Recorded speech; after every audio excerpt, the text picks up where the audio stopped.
आपने ओक्टो ऐप पर किसी भी टोकन को डिपॉजिट किया था या फिर आपने कन्वर्ट किया था, लेकिन आपसे गलती हो गई। गलती क्या हो गई कि फॉर एग्जांपल आपने यूएसडीटी को डिपॉजिट किया था, लेकिन आपने जो यूएसडीटी डिपॉजिट किया था ना, उसको मान लीजिए कि बाइनेंस स्मार्ट चेन यानी कि BSC नेटवर्क पर डिपॉजिट कर लिया। प्रॉब्लम क्या है कि आप किसी दूसरे प्लेटफॉर्म पर भेज रहे हैं, वो प्लेटफॉर्म उस चेन को सपोर्ट नहीं कर रहा है। सो इस वीडियो के माध्यम से जानेंगे आपने जिस भी कॉइन को जिस भी चेन पर रख रखा है, आप दूसरे चेन पर उस कॉइन को किस प्रकार से लेके जा सकते हैं। यानी कि अगर मैं आपको एक्सप्लेन करूं तो मान लीजिए कि आपने यूएसडीटी या किसी भी कॉइन को मान लीजिए कि बाइनेंस स्मार्ट चेन पर रख रखा है, लेकिन आप जिस प्लेटफॉर्म पर भेज रहे हैं वहां पर ये ऑप्शन नहीं है, वहां पर है ETH का यानी कि इथेरियम की चेन का आपको ऑप्शन मिल जाता है। सो आप किस प्रकार से बाइनेंस स्मार्ट चेन से इथेरियम के चेन पर अपने फंड को ट्रांसफर करेंगे। सो बहुत सिंपल है, बहुत ही स्टेप बाय स्टेप और डिटेल में इस वीडियो के माध्यम से जानेंगे। सो सबसे पहला स्टेप है आपको अपने मोबाइल फोन में ओक्टो ऐप ओपन कर लेना है। जैसे ही आप ओपन करेंगे फर्स्ट लुक कुछ ऐसा आपको दिखाई देगा। नीचे आपको काफी सारे ऑप्शन मिलेंगे, वॉलेट के ऑप्शन पे आप क्लिक करेंगे। उसके बाद में आपको यहाँ पर वो सभी टोकन्स दिखाई देंगे जो कि आपके वॉलेट में फिलहाल होंगे और उनका जो भी वैल्यू होगा वो भी आपको दिखेगा इंडियन रुपीज में भी। अब आपको यहाँ पर उस टोकन के ऊपर क्लिक करना है जिसका आप चेंज करना चाहते हैं। फॉर एग्जाम्पल कि मैं यहाँ पर जो USDT है उसका करना चाहता हूँ, सो मैं USDT के ऊपर क्लिक करूंगा। USDT के ऊपर क्लिक करने के बाद में यहाँ पर काफी सारे ऑप्शन दिखाई देंगे। अब यहाँ पर दूसरी बात का आपको ध्यान रखना है, ऐसा जरूरी नहीं है कि सभी कॉइन्स में आपको ये ऑप्शन मिल जाएगा। हो सकता है कि इन फ्यूचर आपको मिल जाए, बट फिलहाल बहुत ही लिमिटेड कॉइन्स में आपको देखने के लिए मिलता है। यहाँ पर आपको एक ऑप्शन मिलेगा लास्ट में ब्रिज का, ब्रिज वाला ऑप्शन आपको मिलेगा तभी आप चेंज कर पाएंगे, अदरवाइज नहीं कर पाएंगे। अब ब्रिज वाले ऑप्शन पर क्लिक करने से पहले आपको ऊपर लिखा हुआ मिलेगा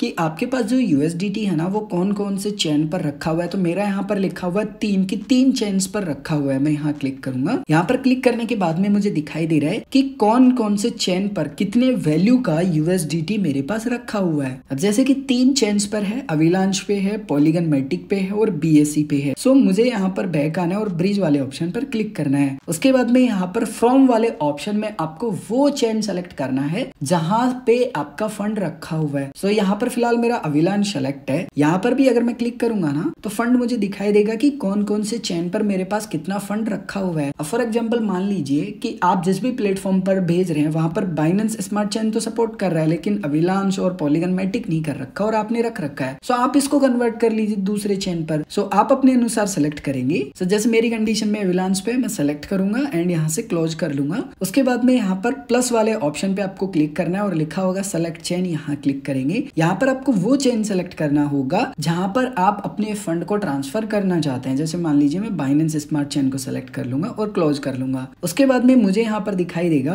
कि मेरे पास कितना वर्थ ऑफ का जो USDT है वो रखा हुआ है अविलांश चेन पर। अब जैसे मान लीजिए मेरे पास 290 रुपए का वैल्यू वर्थ ऑफ मेरे पास यहाँ पर USDT रखा हुआ है अविलांश नेटवर्क पर, लेकिन मान लीजिए कि मैं पूरा करना चाहता हूँ कन्वर्ट। सो मैं यहाँ पूरे अमाउंट को डाल दूंगा, लेकिन ध्यान रखिए आप जब भी अमाउंट डालते हैं ना तो थोड़े पैसे का कम डालिए, 2-5 रुपए का, क्योंकि आपको नेटवर्क फी भी पे करनी होगी। सो मान लीजिए मैं यहाँ पर कुछ इस प्रकार से अमाउंट डाल देता हूँ। अगर आपको इनसफिशिएंट फंड दिखाई देता है नेटवर्क फी में तो आपको फिर बैलेंस कम करना होगा। जैसे मान लीजिए मैं मैक्सिमम पे क्लिक करूंगा ना तो देखो यहाँ पे इनसफिशिएंट USDT बैलेंस लिखा हुआ आ चुका है और लिखा है कि प्लीज रिड्यूस कीजिए यानी कि कम कीजिए, क्योंकि मुझे फीस भी देनी होगी इसलिए। तो मैं यहाँ पर इसको थोड़ा सा कम कर लूंगा, 88 कर लेता हूँ। उसके बाद में आपको वेट करना होगा, आपकी जो ट्रांजेक्शन फीस होगी वो कैलकुलेट होगी एंड नीचे आपको दिखाई देगा कितनी फीस लगेगी, कितना आपको रिसीव होने वाला है। जब आपको लगता है कि सब कुछ ठीक है सो आपको स्वैप करना होगा। जैसे ही आप स्वैप कर लेंगे आपका जो ट्रांजेक्शन होगा उसका ऑर्डर लग जाएगा, आपको ओके पे क्लिक करना है। उसके बाद में आपको नीचे एक्टिविटी वाले ऑप्शन पर क्लिक करना है। यहाँ पर आपने फिलहाल अपना जो USDT नेटवर्क है उसको चेंज किया है, वो ऑर्डर आपका इन प्रोसेस में दिखाई देगा। अब इसको कंप्लीट होने में 5 to 10 मिनट का समय लग सकता है, इसमें थोड़ा मैक्सिमम आपको समय लग जाता है, अदरवाइज 1 से 2 मिनट के अंदर जो नॉर्मल हम स्वैप करते हैं ट्रांजेक्शन